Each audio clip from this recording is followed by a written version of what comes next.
নমস্কার বন্ধুরা, আমার চ্যানেলে সকলকে স্বাগত। আজকে আমি আপনাদের সঙ্গে শেয়ার করছি কলার মোচার রেসিপি। কলার মোচাটা আমি কাটার ঝামেলা ছাড়াই আজকে রান্না করে দেখাবো।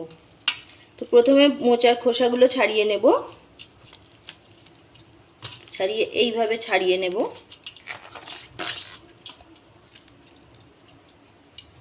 একটু দেখিয়ে দিচ্ছি, যে শক্ত কাঠিটা আছে, কাঠি আর এটা এইভাবে ছাড়িয়ে নেব। কাটার ঝামেলা ছাড়া আমি কিভাবে আজকে মোচার রেসিপিটা রান্না করছি সম্পূর্ণ ভিডিওটা স্কিপ না করে দেখতে থাকুন। মোচাটা ছাড়ানো হয়ে গেছে, আমি এই অংশটা ছাড়াবো না, এটা এমনি হাফ করে কেটে দিলেই হয়ে যাবে। আর মোচার যেই সাদা খোসাগুলো দেখছেন এগুলো আমি ফেলবো না, এগুলো দিয়ে আর একটা রেসিপি বানিয়ে দেখাবো আপনাদের অন্যদিন। মোচার সমস্ত অংশই উপকারী। তো এগুলো আমি আধ ঘন্টার জন্য নুন আর হলুদ জলে ভিজিয়ে রেখে দিচ্ছি। আধ ঘন্টা মোচাগুলো ভিজিয়ে রেখেছিলাম। এবার একটা প্রেসার কুকার নিয়েছি, প্রেসার কুকারে একটু সামান্য নুন আর হলুদ দিয়ে মোচাটা ভাপিয়ে নেব। মোচাটা ভাপিয়ে জলটা ঝাড়িয়ে নিয়েছি, এবার একটা থালার মধ্যে ঢেলে নিচ্ছি। গ্যাস অন করে কড়াই বসিয়ে দিয়েছি, কড়াইতে দিয়ে দিচ্ছি সর্ষের তেল। আমি রান্নাটা খুব কম তেলেই করব, সেই জন্য তেলটা অল্প পরিমাণেই দিলাম। তেল গরম হয়ে গেছে, ফোড়নে দিয়ে দিচ্ছি তেজপাতা, শুকনো লঙ্কা আর গরম মশলা। গরম মশলাটা একটু নাড়াচাড়া করে ভেজে নিচ্ছি। পেঁয়াজ কুচি, আমি দুটো পেঁয়াজ কেটে রেখেছি, এবার পেঁয়াজটা ভালোভাবে ভেজে নেব। পেঁয়াজটা ভাজা হোক, পেঁয়াজটা ভাজা হতে হতে আমি এদিকে মোচাটা কেটে নেব। মোচাটা ভাপানো হয়ে গেছে, এবার আমি খুন্তি দিয়ে এইভাবে কেটে নিচ্ছি। কত দ্রুত হয়ে যাচ্ছে দেখুন। মোচা কাটলে হাতে দাগ হয়, সেই জন্য কাটার ঝামেলার জন্য অনেকেই মোচা রান্না করতে চান না। এইভাবে মোচা রান্না করে দেখুন, খুব অল্প সময়ে হয়ে যাবে, আর হাতে দাগ হওয়ার ঝামেলা থাকবে না, আর রান্নাটা খুবই সুস্বাদু হয়।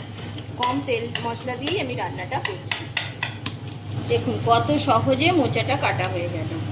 কুচি করে রাখা টমেটো দিয়ে দিচ্ছি, সামান্য নুন দিয়ে দিচ্ছি, নুন দিয়ে নাড়াচাড়া করে দিচ্ছি।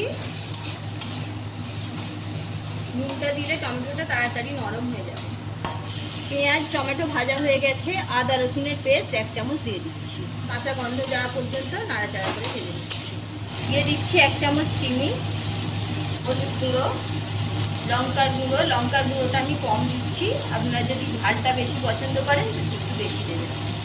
জিরের গুঁড়ো, ধনে গুঁড়ো, সামান্য জল দিয়ে মশলাটা কষিয়ে নেব। 3-4 মিনিট ধরে মশলাটা ভালোভাবে কষিয়ে নিচ্ছি।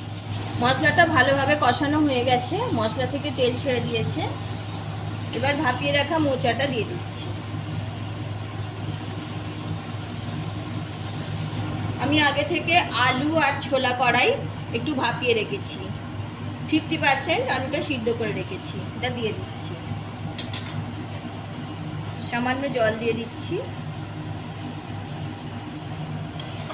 এবার ভালোভাবে মোচা আলু মশলার সাথে কষিয়ে নেব। আমি যেহেতু রান্নাটা কম তেলে করছি, সেই জন্য আলুটাও আমি আগে থেকে একটু ভাপিয়ে রেখেছি। আলুটা আপনারা চাইলে আলুটা ভেজেও দিতে পারেন। ভালোভাবে কষানো হয়ে গেছে, আমি জল দিয়ে দিচ্ছি। জলটা কমই দেব, মোচা আলু দুটোই ভাপানো আছে, সেই জন্য জলটা কম দিলাম। এবার পরিমাণ মতো নুন দিয়ে দিচ্ছি। ঢাকনা দিয়ে গ্যাসের আঁচটা মিডিয়ামে রেখে আমি 5-6 মিনিটের জন্য রান্না হতে দিচ্ছি। 5-6 মিনিট পরে ফিরে এলাম, দেখুন যে মোচা আলু সুন্দরভাবে সিদ্ধ হয়ে গেছে। একটু জল জ্বালাচ্ছে, আমি গ্যাসের ফ্লেমটা হাইতে দিয়ে দিলাম। এবার 1 চামচ ঘি দিয়ে দিচ্ছি। ঘিটা ভালোভাবে মিশিয়ে দিয়েছি। মোচা রান্না রেডি হয়ে গেল, আমি গ্যাস অফ করে দিচ্ছি। ঢাকনা দিয়ে 5 মিনিটের জন্য রেখে দিচ্ছি। একটা পাত্রে নামিয়ে নিয়েছি। দেখুন মোচার ঘন্ট সুন্দরভাবে রান্না হয়ে গেল, কত কম সময়ে এবং কম তেল মশলায় মোচা রান্না হয়ে গেল, কোনো কাটার ঝামেলা ছাড়াই। এবার থেকে নিশ্চয়ই আর কাটার ঝামেলার জন্য মোচা রান্না করবেন না, এরকম নয়। মোচার প্রচুর খাদ্যগুণ, অবশ্যই এইভাবে বাড়িতে একবার রান্না করে দেখুন, সবাই আঙুল চেটে খাবে। গরম ভাত কিংবা রুটির সাথে খেতে দুর্দান্ত লাগে। রেসিপি ভালো লাগলে লাইক, শেয়ার, কমেন্ট করতে ভুলবেন না। আর আমার চ্যানেলটা সাবস্ক্রাইব করে পাশে থাকবেন, পাশে থাকা বেল আইকন প্রেস করবেন। আজ এই পর্যন্ত, আবারও দেখা হচ্ছে অন্য কোনো এপিসোডে।